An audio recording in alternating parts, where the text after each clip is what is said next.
Okay. Good evening, Tewksbury. It is actually starting in it early, 5:59, so I'll do a very slow introduction so we officially get started at 6 o'clock. It is Thursday, February 21st, 2019. I'd like to call the meeting of the Tewksbury Board of Health to order. It is now, it's got to be close enough to 6 o'clock. Okay. First item on the agenda tonight, our approval of minutes from our January 17th meeting. The minutes you have, I've already gone through and made a couple of slight edits to. Anyone have any questions or suggested edits or changes? I do not, Chairman. Okay. None here, Mr. Chairman. Okay. I make a motion that we accept the minutes with your corrections. Okay. And we'll second the motion? I'll second it. Okay. Mr. Ferdinand put forth the motion to approve the minutes for the January 17th, 2019 meeting as submitted, and Mr. Boschetti seconded. All those in favor signify by saying aye. Aye. Chair votes aye as well. Motion carries unanimously 4-0.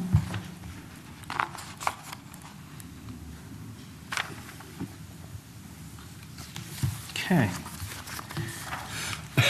Mr. Chairman, I make a motion that we open the public hearing on the Holiday Inn 4 Highwood Drive. And we'll second the motion? I'll second it. Okay. So motion's been put forth and seconded to open the public hearing that was continued from January 17th, 2019 for Holiday Inn, 4 Highwood Drive. All those signify by saying aye. Aye. Aye. Chair votes aye as well. Motion carries unanimously 4-0. Okay. So, Director Sawyer, if you'd like to start us off on this? So the Holiday Inn, located at 4 Highwood Road, is asking for a variance to the grease trap regulations for interior grease trap of a 100-pound requirement that we have currently.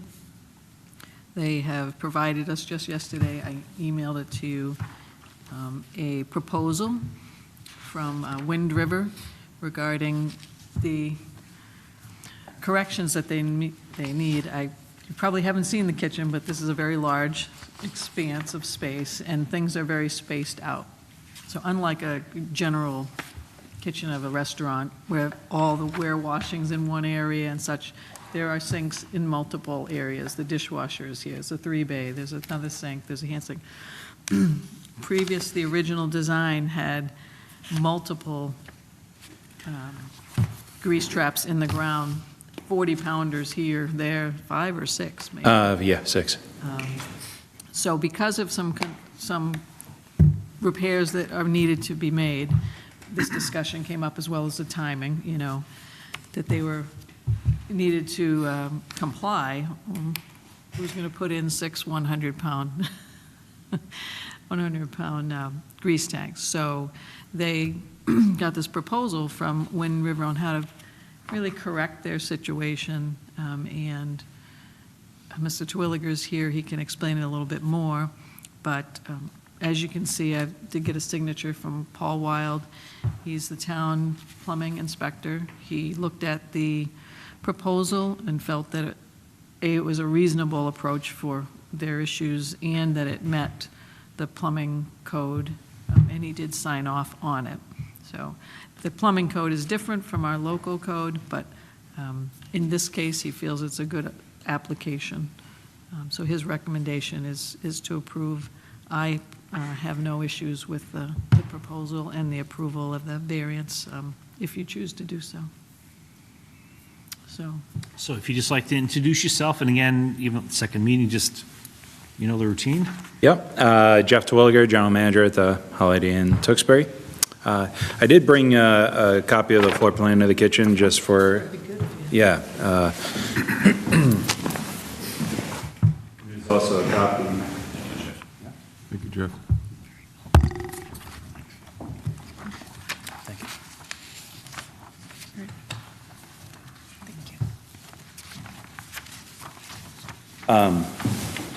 you. So this is a copy of our kitchen with the layout.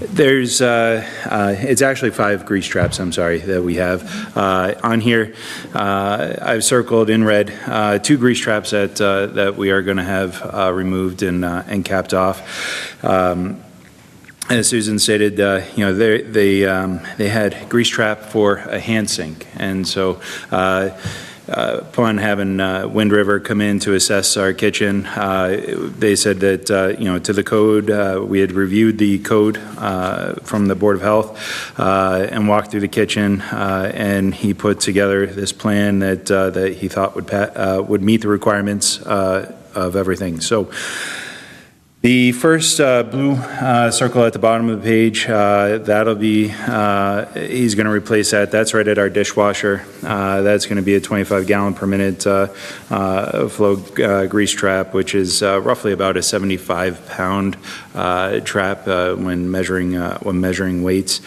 We've also got the second blue one is going to be a 35-gallon per minute flush, which is a 100 equivalent to a 100-pound grease trap. And then we have two wash sinks and a prep sink over that third blue circle, and that's going to be another 25-gallon trap. So we have that one hand sink that we're going to have removed, and then there's a second one that's over by a small coffee station that we have that's going to be removed. There's just not a lot of flow that happens through there, and there's no real grease or anything that goes through there. It's just water that goes down those. So as Susan had said, you know, I submitted the proposal yesterday to make sure that it would meet the requirements, and the plumbing inspector for the town did sign off on it, I guess saying that it did meet the requirements of what we would need. So instead of replacing all of them with 100-pound tanks, we will have one single 100-pound tank, plus we've got the other 2 that'll be roughly about 75-pound tanks, and then outside we've got a 3,000-gallon tank that sits monster. I have no questions, Mr. Chairman. I'm totally satisfied with the recommendation from the head of the, I have no questions if the plumbing inspector approves it. Correct. If our correct, Board of Health Director doesn't have any issues with it, they're the experts in here and exactly. feel it's reasonable. Okay, and I'll defer to the other expert in this room. Correct. No problem. If it's okay with Paul, it's okay with me. And I think we need to look at that spec on our grease trap regulation so that we can make an accommodation for Paul to do these things, because it's really nothing to do with us if it's plumbing. If it's plumbing code, it's plumbing. And I think what we did when we created the grease trap rigs is we overkilled it because there was nobody at the time. Paul wasn't around and there was nobody at the time who could really get to help us with that. So this is kind of something I think we should look at. But if it's good with him, it's good with me. Well, that's my list of things we talk about at the end tonight. There you go. So, So you still have an open public hearing? so we still have an open public hearing, so anyone in the member audience, candidate or otherwise, be willing to ask any questions about the variance request at hand. Seeing no one rise, someone like to make a motion to close the public portion of this hearing? I'll make a motion that we close the public portion of this hearing. I'll Okay. second it. It makes life much easier when we have the same person doing the first and seconding, so thank you. Okay, so the motion's been put forth and seconded to close the public portion of tonight's public hearing. All those in favor signify by saying aye. Aye. Chair votes aye as well. Motion carries unanimously, 4-0. So thank you. You can have a seat in the audience. Thank you.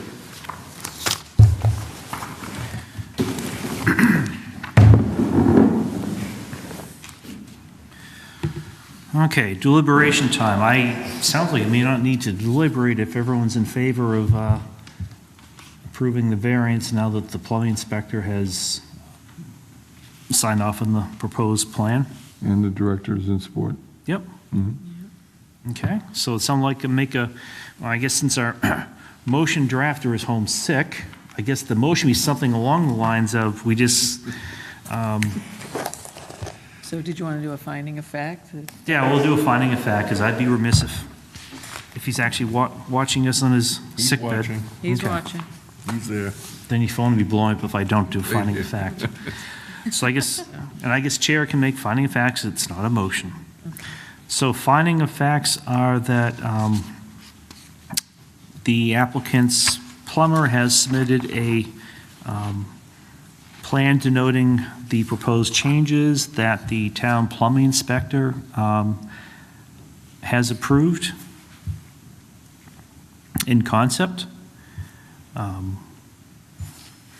And the changes, or the kitchen is unique layout as opposed to other kitchens, so this is a very site-specific case where there were distributed plumbing or distributed kitchen equipment that required grease tanks, and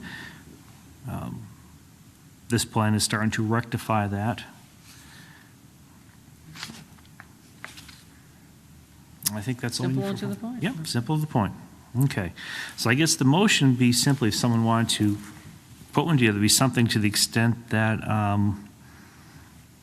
I make a motion that we adopt the finding of facts that you just mentioned. and we'll also have to approve the variance, Accept the variance. accept the variance request as The presented. variance that was Site-specific. site-specific. Okay, say that again. What is the motion? So the motion is to, Accept the variance okay, as requested, With the finding of facts. okay. Yeah, with the finding of facts. with the finding of facts, Bob. Site-specific. Thank you, sir. Site-specific. So anyone willing to second the motion? I'll second it. Why not? Okay, so Mr. Ferdinand put forth the motion, Mr. Boschetti second the motion to approve the variance request based on the findings of fact. All those in favor signify by saying aye. Aye. Aye. Chair votes aye as well. Motion carries unanimously 4-0.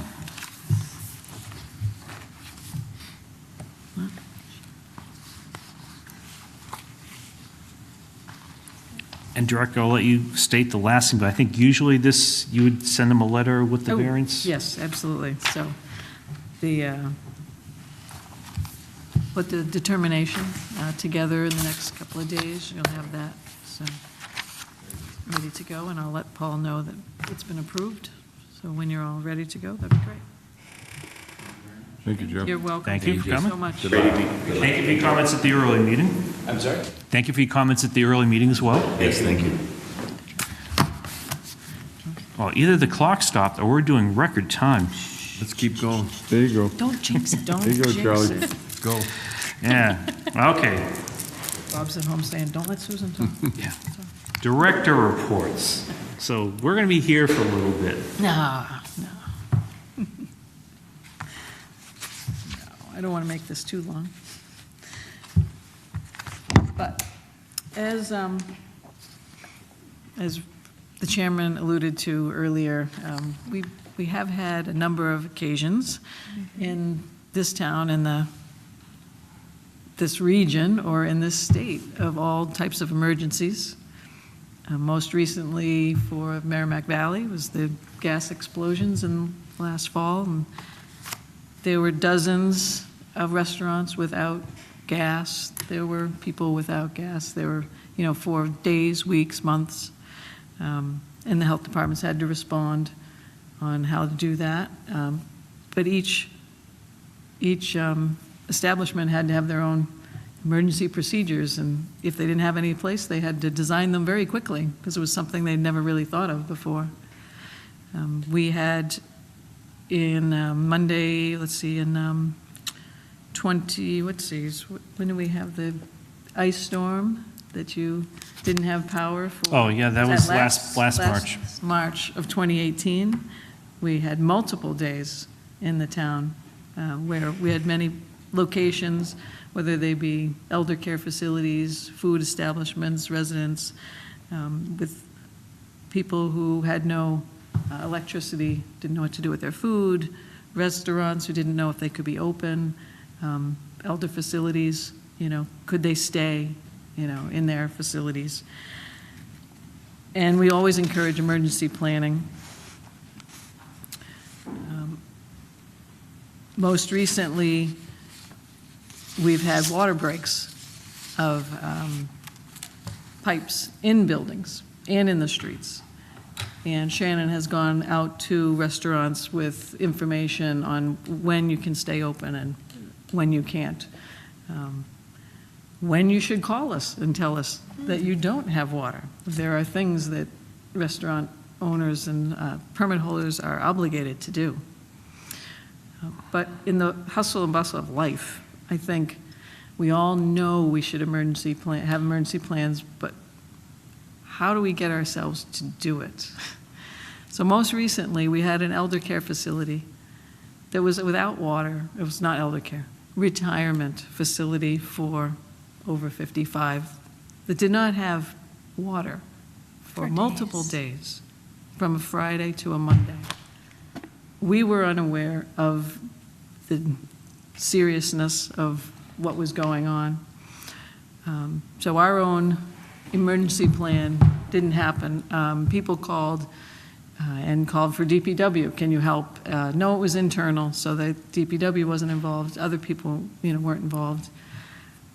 Shannon and I went down immediately, along with the building inspector on Monday morning, found that they were still operating the kitchen. Immediately shut the kitchen. Now, they had changed to paper and plastic, because that was their plan. That's all they did. But there was no hand washing. Oh, they were using gloves. But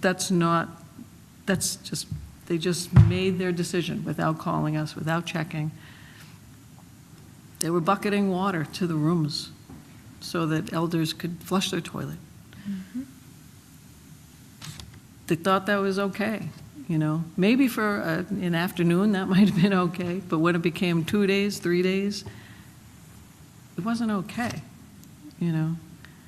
So, and they didn't expect it to happen. I mean, a pipe breaks is usually fixed within the day. I understand that. And you don't always have a plan that meets all these. How did they know it was more than one problem? It wasn't just a broken pipe. They also had a pressure problem, so every time they fixed it, it blew it apart. But they didn't get that for a couple of days. So it's exasperating for us and for any kind of public safety personnel or anyone who cares, about citizens and residents and, food safety. There's no requirement right now, and I know Ray's thinking about this. We all urge everyone to have an emergency plan. And we encourage it. We ask on our applications, do you have an emergency plan? So I just, wanted to bring this up because every year comes around and, we don't want to be the one to write that emergency plan. We don't want to be the one to really mandate that emergency plan. But we do need to find ways to get through to citizens, to permit holders, to caregivers. What is, you need to think of these things. Electricity, gas, ice storms, blocked roads, we all need to think of those things because they're not going away. That Correct. is continuing. So I really just wanted to bring that up and talk about our concerns for everyone's welfare. And I think it's just important for the community to have plans together so that we can help. So we will continue to, to work with our food establishments and hopefully reach out to the elder care facilities as well, so that I suspect some of them probably have to have them. But do they look at them when things change, right? Do they have different scenarios, things like that? I think we can encourage them to to have that, because it's sad to say, well, who should I call? Where should I go? You know, who can take my people? Jeff, I'm pointing because he was here. Jeff Twilliger was here. Holiday Inn, I mean, perfect opportunity for an elder facility to say, hi, Jeff, I'd like to meet you, talk to you ahead of time. What if we had an emergency? Can I call you? You know, can we get a group rate, you know, for rooms? Could we send 20 people over for dinner? You know, that type of thing. If they do that ahead of time and either have just the connection or a memorandum of understanding, it will greatly help the safety personnel like myself and fire and police and Shannon, so that when we say, okay, let's go, let's put that plan into place, because you've already done the work. So that's what I wanted to share tonight. So a couple things to add to that. So where to begin? With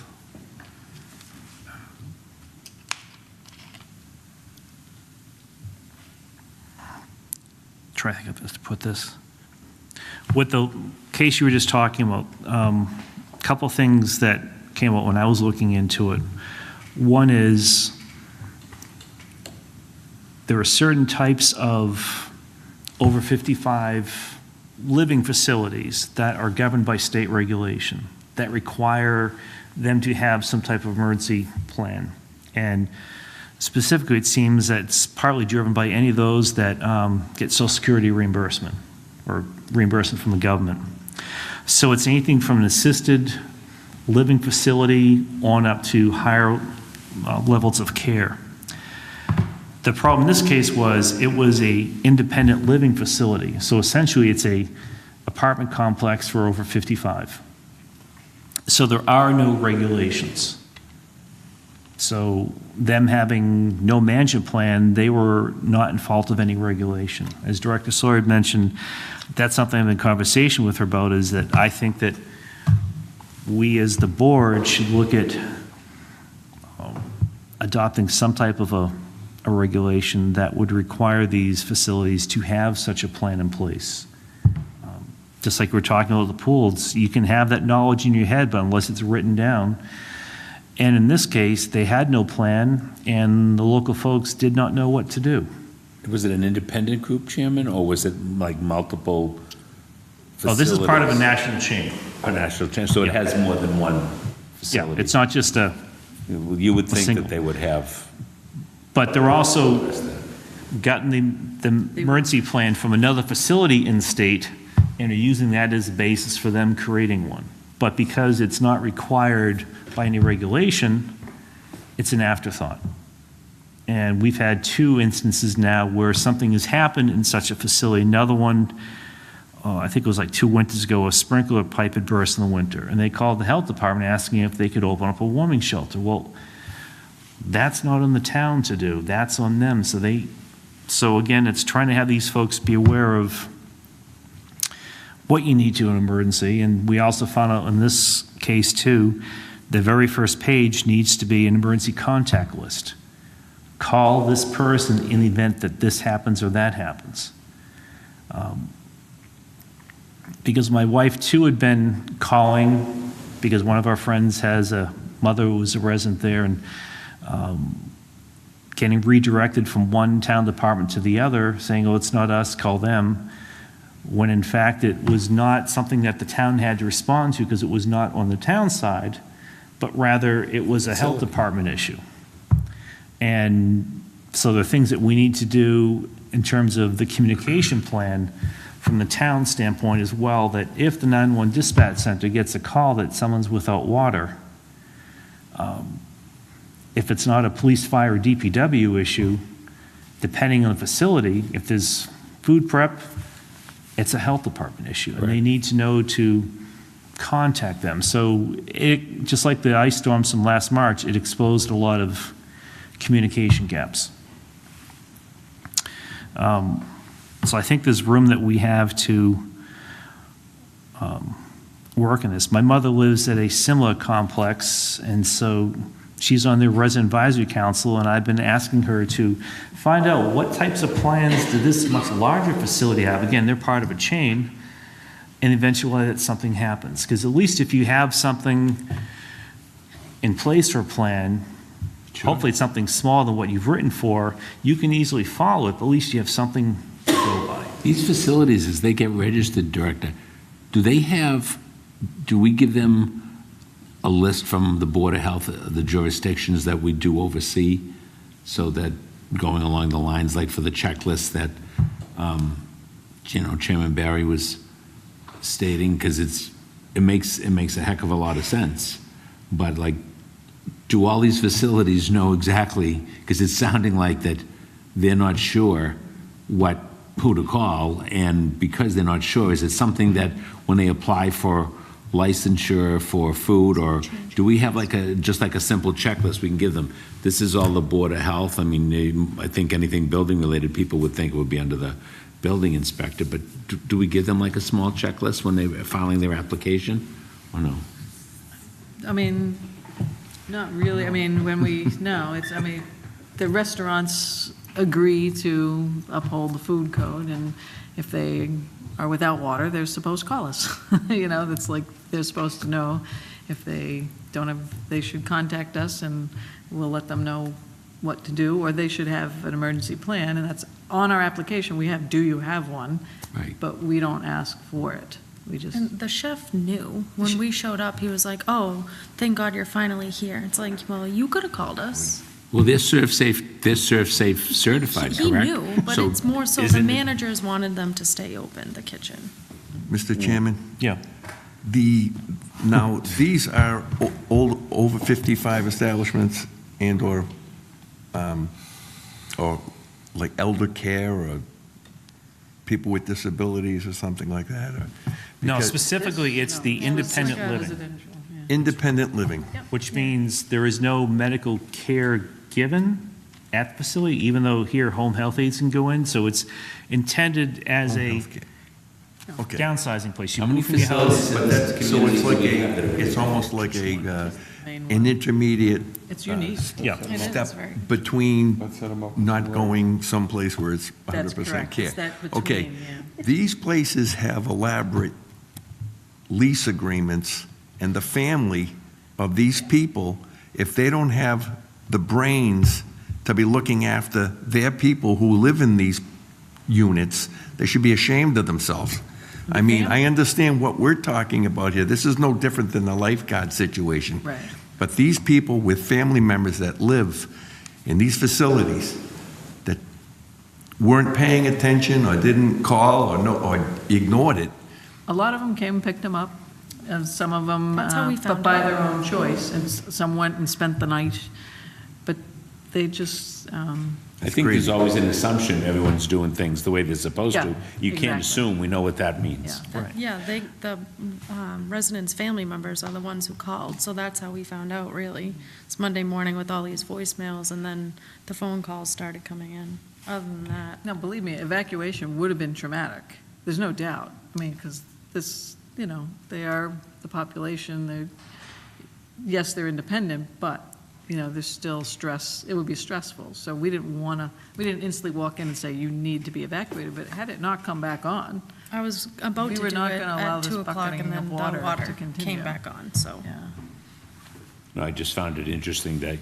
that the chef was aware to do that, but I do understand management, it's all about paying the bills, but that's predicated on the fact that you're doing everything right to begin with. Right. Because if you're not doing it, it's like, you're not doing it right. they don't really cook in there There anyway. may be do they? there may be no They have a bills to pay full because you kitchen. were all It's of your like- business. It's like a hotel. Yeah, it's it's actually a beautiful really kitchen. nice kitchen, yeah. They But have, I mean, even the management, I mean, they're not, this is not elder care, they are The taking gray care of the area. front desk, so to speak. Literally. You know what I mean? No They're, check-in, no check-out, they don't Yep. know who's there or who's not I there. didn't know who was anywhere. They don't. This is just come and go as you please. If you can't get out on a fire, alarm going off, you shouldn't be living there kind of place, So, the managers are managers. It's an apartment building. Rents to an apartment complex Very- for 55 and plus. if there was a fire and if you didn't get out, you didn't It get out. offers meals. That's the way They they're offer looking at it. transportation and God. meals and all All that this stuff I type of can't stuff. do. Maybe it needs to come under a subcategory of, like Chairman Barry said, that the rules are pretty specific on if you take any kind of, which sometimes can be oppressive, if you take any kind of federal funding. But maybe that's something to consider, kind of like we had a working group on this, maybe that's something to consider, because if you're doing something similar, but you're not taking funding, I mean, as I said, I always get concerned whenever the government's involved. Mm-hmm. Yeah, Rules they I'm put not in oppressive. looking to- Yes, sir. No, but it's more, It's a guideline. we need to find a way that we can require these Sure. non-regulated living facilities for the elderly. Take their own. They need to have plans in place. Now, the new food safety code, if I read it correctly, requires, I think, specific emergency plans for loss of power, loss of water. I think I was suggesting that could be, because we have codes similar to, like, camps have very specific requirement, lost camper, lost this, so we have the, when to know, we have specifics in for when to notify, what illnesses you have to notify, that's a requirement, you have to notify your boss, and you have, salmonella, or you have to have, or the spill kit type thing. There's not, they're just required to tell us when there's an interruption of service, I think is how it's probably written, if that might be the word. So it doesn't say you need an emergency plan for it, but it's like you're supposed to let us know, and you can't operate, you can't wash your hands, you can't operate. It should be that simple, but they make it complicated because then they think about the money and the work and the time closed, and it's like, no, if you can't wash your hands, you can't be open. That's why they don't To us, it's tell very us. simple. Yeah. Right, so No guy to pump the blood. at this No life. facility, from what I understand, they were using bottled water in the kitchen area initially to wash things, and then hearing from you, Shan, with the two recent water main breaks in Route 38, of you walking into restaurants and Trickle of water. Oh, we have water. being asked, I can't use bottled water, or I have trickling water, so I have water coming, but it's very low pressure, so There's so many things to focus on, and there's always something new, whether it be That's the dynamic temperatures nature or of the food business that handling. we're in. So this is just one more thing. So I just wanted to bring that up, and No, it's good I to didn't be want to aware of. spend a whole lot of time on it, but something that we need to look at for Sure. future. Right, so part of it is there's an educational need to try to re-educate these facilities that when something like this does happen, Educated. whom do you have to call, and then are you able to stay open or not? Because it's, from what I was hearing, the appearance was restaurants were open and running unless they were told to close. And Not all. they weren't all being proactive and saying, if we have no water, we have to shut down. So it just seemed like there's, Re-education is good and All calibration, the because time. Yeah. it's We like, do educate all the time. no, Yeah. no, But you're right. it's the recalibration. Education is good, but if people aren't listening, but it's, Till it happens. Well, sometimes- Happens to you, you don't think about it. and it comes back to full circle of, we don't yet have a requirement that one person on staff at each restaurant needs to be Serve Safe certified, but I think this may be coming to that point There you where go. We would be very supportive of that. this is, I Sounds think, good. a prime example of, if you have someone who's that, then at least they know there are rules that need to be followed, and they should be aware of what they are. Yes. and if that serve safe person happens to be sleeping when there's a power break, water, that person should be contacted, that what should we do with, so that they can make the decision to, Yeah, so I think there are a bunch of things that we can look at, but I look at that Thank you Serve for bringing Safe that up. Yep, we'd like to look certification. at that this year, maybe. maybe something on the table. I'm all for it. well, like I said, we're dynamic, it's breathing, and really, if this stuff didn't happen, I don't think we'd be aware of some of the things that need to be changed, because that is, I was unaware that we had a facility that was totally independent of a lot of regulations, and because it's a new like any other rental. It was like when condos started before, no one knew how to do laws with condos. They had houses and then they had condos, so I'd just say that this is all part of our learning curve. Well, I think that the final piece in that, from my standpoint, is that I think there is a false expectation from the users of these facilities, especially the families of residents that may be staying there, that It's not cheap. peace of mind knowing they're in a place that's catered and designed for over 55 crowd, so they must have plans in place if something were to happen. So, Yeah. It's the but now finding there is not the peace of mind because there isn't a plan in place. I bet they have one. They I bet they have one, and they just It's dusty chose, did not somewhere. have. they didn't have a. Nationally, how many Emergency. facilities do they have throughout the country? They have some in other facilities. They had none that was designed for this, that was being followed. But they are working on it now. If they were not, I was going to actually bring them in. Are these like independent franchisees? Like, are these No. like, No, it just wasn't implemented here. oh, so they You're doing a great job, Susan. Thank you very much. Wow. I had asked the chairman to possibly add something else today. Do we want to? Yeah, we can do that as well. Chairman has the opportunity to add things to the agenda as they come up. So, Yeah, so there are a couple of things. First, coming back to tobacco regulations. The last time that Ron Beauregard was here, so I think that was going back like 3 months ago. 3 months or so, we had a sales violation hearing. I think I had asked at that time, or there'd been discussion at the end of tobacco sales violation about whether we, the Board of Health, could impose a cap on the number of tobacco sales permits, specifically for tobacco-only permits, where we have 4 right now, 3 sell all types of tobacco products, and 1 is just vaping devices only. And the reason I bring this up tonight is, as Director and I were talking,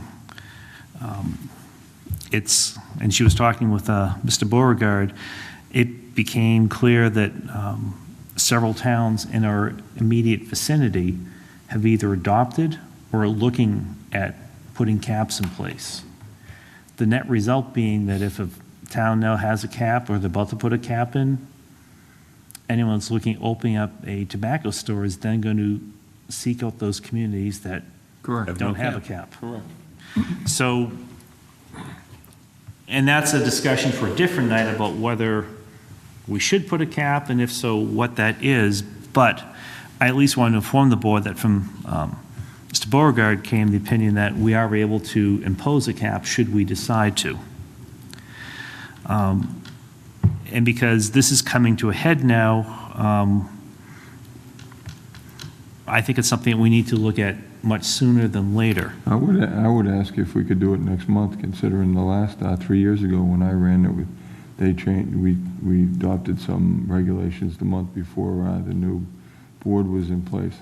This time, anyways, I'll leave it at that and just. So- I'd like to discuss it next month. Does the state have any, like, regulatory action on these? Because, for example, I just had been doing some reading this week, and I noticed that the state is through a state representative, is in the process of doing some things for a liquor license. So do they have liquor and tobacco? They were talking about Tewksbury getting more liquor licenses Yeah, from the state. That's something different. It's a separate board at the state level that handles The that. state does license, we make sure they have their state license as well. Right, but I didn't know whether, As far as I didn't know they whether don't the have state caps. had caps. Not that I'm aware of, no. Okay, that's all my point was. Before So, we permit them, we make sure they have their state license. okay, so that's it. So the state doesn't like allow so many per this Not that community. way. So we do have, I just wanted to make sure we had that ability that was free and clear, unlike what happened with the pool situation. Yeah, so what I'm looking for tonight is whether you would be in favor of someone putting forth a motion that, like we did for the body art when we were trying to update the regs, to make a motion that we do not consider any new application for tobacco sales permits during months of February and March. So at least it gets us to the March meeting where we can get Mr. Beauregard here and we can have this as an agenda item and then have it be noticed as well. So if anyone wants to come out in favor or against the proposed cap, they have that opportunity. But because there is someone that has approached the health department interested in looking about getting a license, we didn't want to have that person be in limbo or worse, sign a lease agreement in the hopes that they'll be able to get a permit when in fact we might put a cap on. So we wanted to just have a 2-month period where we would not consider any new sales permits to give us that opportunity. I'll make a motion, Chairman. I'll second that motion. What's the motion? A moratorium.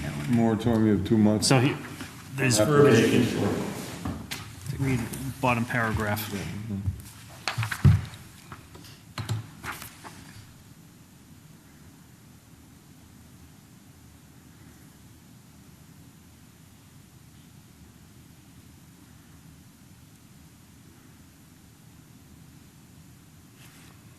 All right, I'd like to make a motion that the Tewksbury Board of Health does not consider any new applications for tobacco sales permits during the months of February and March. If any are received during that time period, the applications are then heard in April. I'll second that motion. Okay, all those in favor of the motion signify by saying aye. Aye. Aye. Chair votes aye, so motion carries unanimously 4-0. And that was a switcheroo because this time it was Mr. Bichetti that made the motion and Mr. Ferdinand seconded it. If you were curious, I think it's the ones directly to us, Andover, Billerica,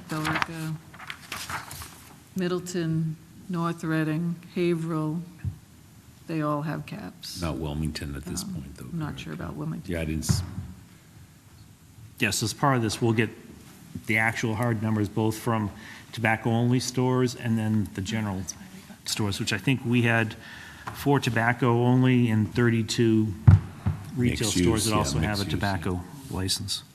I will speak with Ron tomorrow, and hopefully he can be. I don't know if He's that already aware. So. 32 includes the pharmacies that no longer sell. I think we didn't subtract that yet. Okay. So I think it's 29 right now. Okay. We have. And they can be considered separately or together, whatever you talk about. But thank you, I appreciate that. And then the other thing we'll want to ask Ron about if he's able to come next month is for him to relook at the tobacco use and school property regulation that we have to see if that still needs to stay as is, or if we just roll that in somehow to our existing tobacco regs. Mr. Chairman, could I contact you in the next month and ask about one other regulation to be looked upon with to do regards with smoking, tobacco, that we might be able to talk about?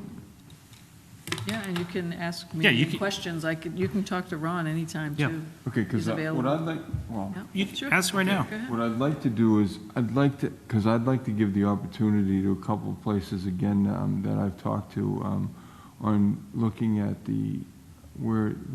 I believe it's this, I don't know if it's a cigar, but where we made the price of it go to, I believe it was $3 or $5 where it used to be $1. Okay. And I'd just like to go over that again and give the opportunity for the places that sell to, I don't really want to say that their numbers or whatever, but I know they'd like us to consider that again if we'd maybe keep it the way it is or not.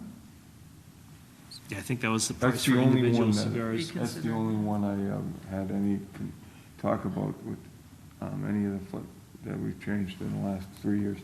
Thank you. And we also need to, as I guess our challenge, look at the grease tank regulations again, and we also need to relook at the body art regulations, and it's sort of a, And I think the body art is very similar to we're experiencing now with the thoughts on the vaping and retail tobacco, because many communities do not allow the body art. So I'm getting a lot of calls on that now that we have a couple or more. So we should look at that and determine whether we would want to have a cap on that as well. Awesome, That's down the road. very good. So, Would it be helpful then if we had a similar motion tonight to put a We don't really. freeze on body art applications I mean, it's for the? hard because it's been a while. I mean, but we do get calls and questions, and I am concerned when I can't give an answer when I know that we have been talking about changing something, so I feel bad. 'cause I'll there make are- a motion similar to, Yeah. because I feel that, It'd be for the establishments, not for practitioners. you know, I'd like to make a motion that the Tewksbury Board of Health does not consider any new applications from establishments for body art permits during the months of February, March, April. If any are received during that time period, the applications can be considered in May. I second that motion. Okay, all those in favor signify by saying aye. Aye. Chair votes aye as well. Motion carries unanimously. Thank you. Because I'd rather, again, not put prospective business owners in the lurch of I do entering into feel a bad. lease and find out they can't do it. Thank you. Okay, so we get that one. I only have one correction on my keeping of hens talk, which I believe Paige did an article, it's supposed to be in the paper tomorrow, I think. Yeah. I think it went well. We had over 20 people attend. I unfortunately had a conflict and couldn't be there, so Sarah and Pam tag team had fun together because you get the animal inspector person and you got Sarah, the nurse, who, is really looking at, she has chickens, but she's still very pro-chicken. So it's an interesting combination because she looks at it from wearing a mask and being very, careful of what your children, don't let them hold the chicken or kiss the chicken and, oh, Pam has curtains in her chicken one, so they're like family. So it's like, they're very different. So I heard it was a good talk. It actually was only scheduled for 60 minutes, but went to 90. So the next one's going to be 90, but we'll probably book the room for 2, but there was a conflict with the library, so we'd had to change the date on that. So instead of the 19th, it's going to be the 26th. They're doing something with the Patriots or something on the night. I don't know what that is. So it'll be on the 26th at 7 p.m. And that is on, the sign-up genius is on the library website. So, but hopefully we'll, I'm hoping to, finally, my work is changing, and I hope to, by the summer, be on a day shift again, so I can do a lot of things for the town again. Good, so I'll try to get to that one, or it's on the 26th. yeah, I'm definitely going to try. So, I believe all of us received the Burger King inspection report. And you also mentioned to me that they were fined. Well, in the report, it was noted that the prep sink that was required to be put back, that they had taken out, is still sitting there but not hooked up. Having you had given us the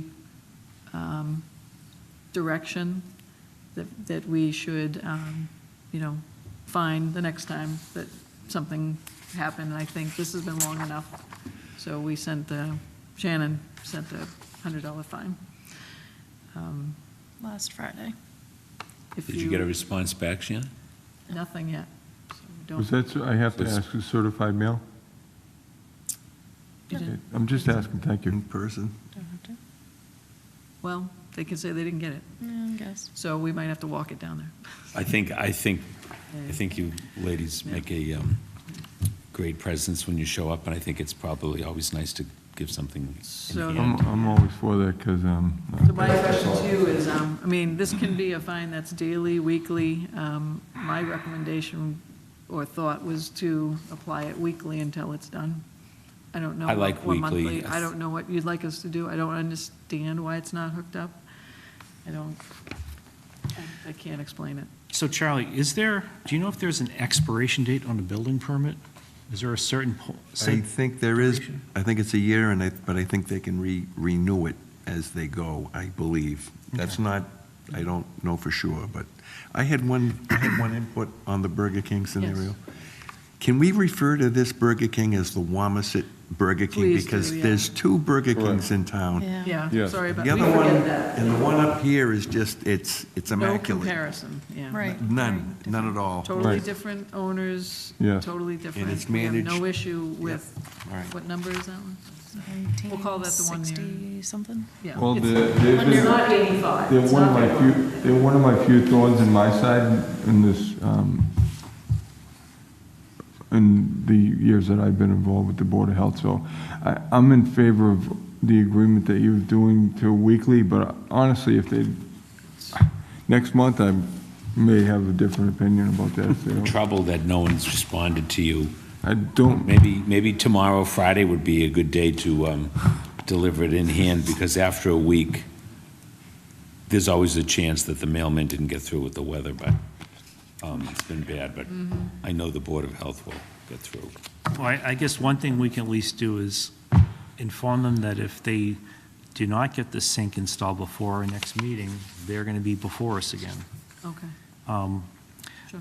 The other thing, we'll need to look at the meeting minutes, because I think that they had like the regional managers and the new manager here. I think that was in June or July meeting? It was July. It was July. I think we stated, Chairman, that if things weren't in place, it would be more than just being presented in front of us again. Right, and I think it'd be more drastic. we had also extended the period that they were to have this food consultant, which Bless you, Joe. fell off the wayside because they didn't keep that food consultant. Well, there was just a discrepancy in January. It was not the consultant's fault. There was communication.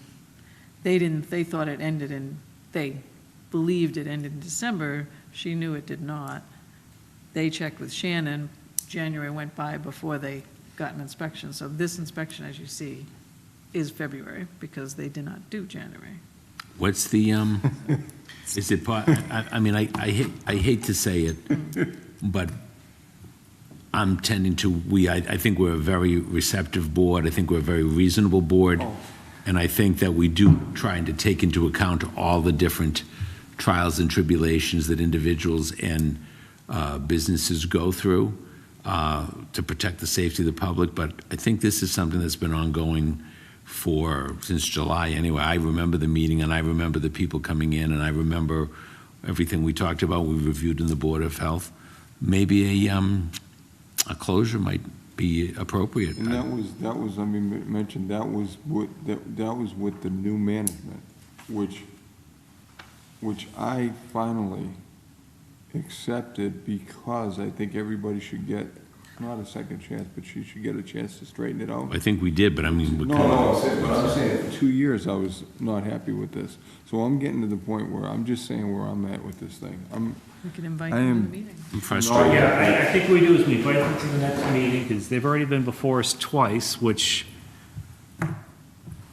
except for, I think, one So permit holder, no one else has been before us twice. This will be a third time, and Exactly. I think I guess two things. We'll need to look at the meeting minutes and see what we had specified for the period of time. Somehow I thought that in our July meeting, I think originally the inspections were to be through the end of the year when they'd have to renew the permit. And then we extended another 6 months, so it was until this coming July. But I also make sure that if it wasn't written in it, we'll also need to add to the condition that, like we've done for another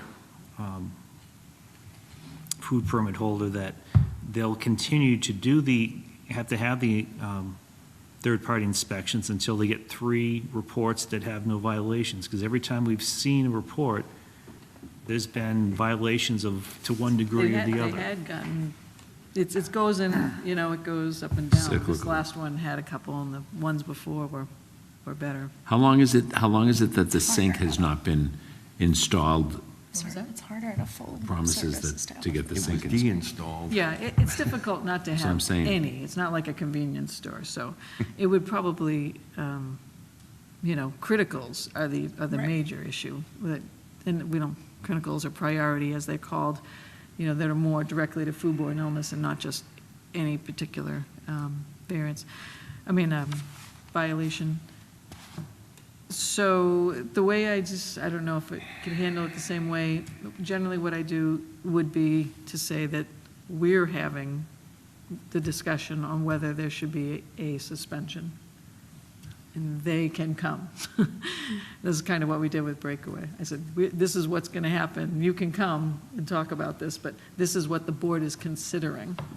So think then that's they're fair. fully aware of what they're looking at. I don't mind It's if, kind of a suspension with notice, so you're being notified, because it's not an emergency suspension. It's Correct, not a- correct. It's not a condition that's happening today. It's a suspension with notice. is what I it would is. I would never want to step over my chairman or that anybody in the board that would disagree with me, but I just want to mention that if you want to say this, that if they don't get the straightened out, one of the board members will go to the newspapers. I'm getting sick of it. I'm getting sick of it. We don't want to do that, but, But we, in the I think it's a other lack of option, regard for the yeah.